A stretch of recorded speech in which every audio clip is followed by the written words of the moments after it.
Hola, recuerda que estás en el reto 320 más, donde podrás obtener más de 320 puntos o mejorar el puntaje que ya tienes. Este es el reto número 17 y es de lectura crítica.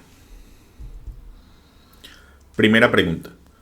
Cuentan los hombres dignos de fe, pero Alá sabe más, que en los primeros días hubo un rey de las islas de Babilonia que congregó a sus arquitectos y magos y les mandó a construir un laberinto tan perplejo y sutil que los varones más prudentes no se aventuraban a entrar. Y los que entraban se perdían. Esa obra era un escándalo, porque la confusión y la maravilla son operaciones propias de Dios y no de los hombres. Con el andar del tiempo vino a su corte un rey de los árabes y el rey de Babilonia. Para hacer burla de la simplicidad de su huésped, lo hizo penetrar en el laberinto, donde vagó afrentado y confundido hasta la declinación y la tarde.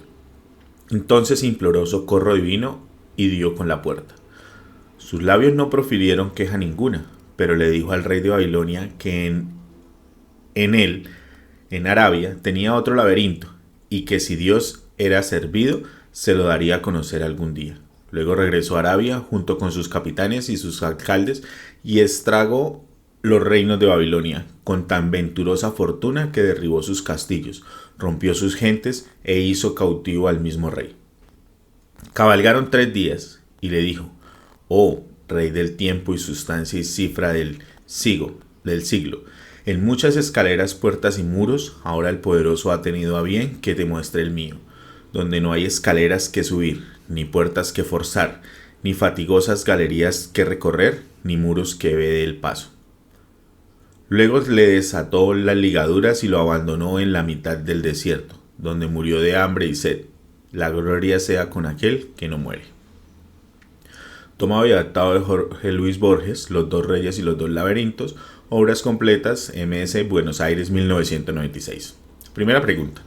Al final de la historia, el rey de Arabia dice que en su laberinto no hay escaleras que subir, ni puertas que forzar, ni fatigosas galerías que recorrer, ni muros que veden el paso.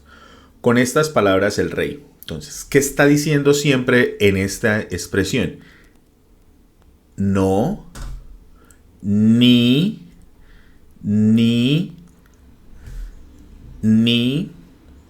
o sea, está diciendo cosas que no están dentro de su laberinto, pero que hay en otros laberintos.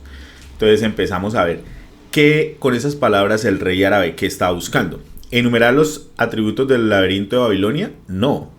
Está diciendo lo que no hay en Babilonia.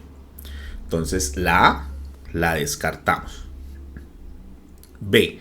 Hace referencia a los diferentes atributos del laberinto de Babilonia para describir el suyo por medio del contraste. Puede ser, está diciendo cuáles son los atributos de Babilonia y está diciendo esos atributos no los tiene el mío. Entonces la B es una posible respuesta.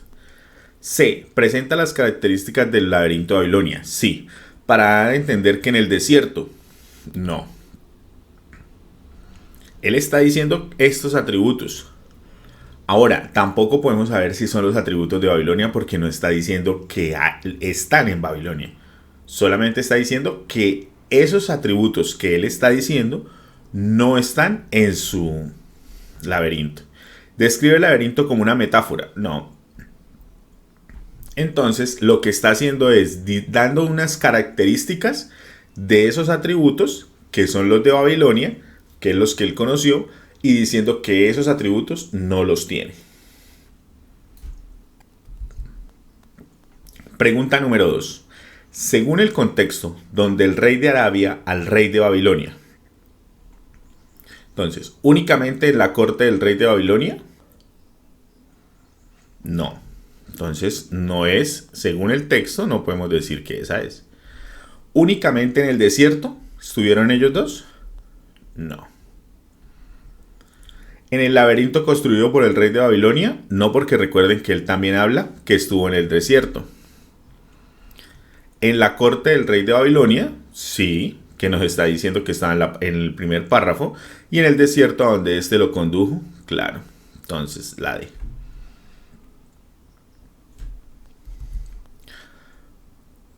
Un río separaba dos reinos. Los agricultores lo utilizaban para regar sus campos, pero un año sobrevino una sequía y el agua no alcanzó para todos. Primero se pelearon a golpes y luego los reyes enviaron ejércitos para proteger a sus súbditos. La guerra era inminente. El Buda se encaminó a la frontera, donde acompañaban ambos ejércitos. Decidme, dijo dirigiéndose a los reyes, ¿qué vale más, el agua del río o la sangre de vuestros pueblos? No hay duda, contestaron los reyes. La sangre de estos hombres vale más que el agua del río. Oh, reyes insensatos, dijo Buda, derramad lo más precioso por obtener aquello que vale mucho menos. Si emprendéis esta batalla derramaréis la sangre de vuestra gente y no habréis aumentado el caudal del río en una sola gota. Los reyes avergonzados resolvieron ponerse de acuerdo de manera pacífica y repartir el agua. Poco después llegaron las lluvias y luego el riego para todos. Tomado de Borges, L. y Jurado, que es Budismo, Barcelona, MS. Los personajes de los relatos son, entonces, ¿quiénes aparecen ahí? ¿Aparece Buda? Sí, entonces, todas pueden ser. ¿Hay un narrador o no tenemos un narrador? En ese relato no tenemos un narrador, solamente está el diálogo entre Buda y demás. Entonces, no nos sirve donde haya narrador. La A no y la D no. ¿Están los reyes? Sí. Entonces, los dos reyes. ¿Y están los súbditos? Claro que sí, porque hablan de los súbditos. Entonces, la respuesta correcta a la tercera pregunta sería la C, el Buda, los reyes y los súbditos.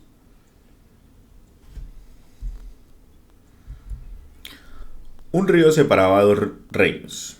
Los agricultores lo utilizaban. Entonces ya lo conocemos el texto. Es el texto del budismo de Borges. Con la frase, oh reyes insensatos, derramad lo más precioso por obtener aquello que vale menos. El Buda quiere decir, entonces, ¿qué era lo más precioso para él? Entonces, si ustedes lo recuerdan, él le dice, derramad lo más precioso por obtener aquello que vale menos. Si emprendéis esta batalla, derramaréis la sangre de vuestra gente. Entonces, ¿qué era lo más precioso? La sangre de vuestra gente. El Buda quiere decir que el agua que se derrame no vale, al contrario, la sangre que se derrame es la que no vale por obtener el agua. La sangre de los pueblos vale mucho más que la guerra. ¿Es la guerra o era el sacrificio para que pudieran obtener el agua? Entonces, es absurdo sacrificar la vida de los hombres para apropiarse del agua del río. Esa sí era la característica, que era más importante la sangre de las personas que el agua del río. ¿Es insensato derramar el agua? No, era insensato, era derramar la sangre para obtener el agua. Pregunta número 5. La corrupción política en términos generales es el mal uso y abuso público o gubernamental del poder. Para conseguir una ventaja ilegítima generalmente secreta y privada, el término opuesto a la corrupción política es transparencia. Por esta razón se puede hablar del nivel de corrupción o de transparencia de un Estado. Sayed y Broussais, 1998, definen la corrupción como el mal uso o el abuso de poder público para el beneficio personal y privado, entendiendo que este fenómeno no se limita a los funcionarios públicos. También se define como el conjunto de actitudes y actividades mediante las cuales una persona transgrede compromisos adquiridos consigo mismo, utilizando los privilegios otorgados como el objetivo de obtener un beneficio ajeno al bien común. Las formas de corrupción varían, pero las más comunes son el uso ilegítimo de información privilegiada y el tráfico de influencias, los sobornos, las extorsiones, los fraudes y el nepotismo.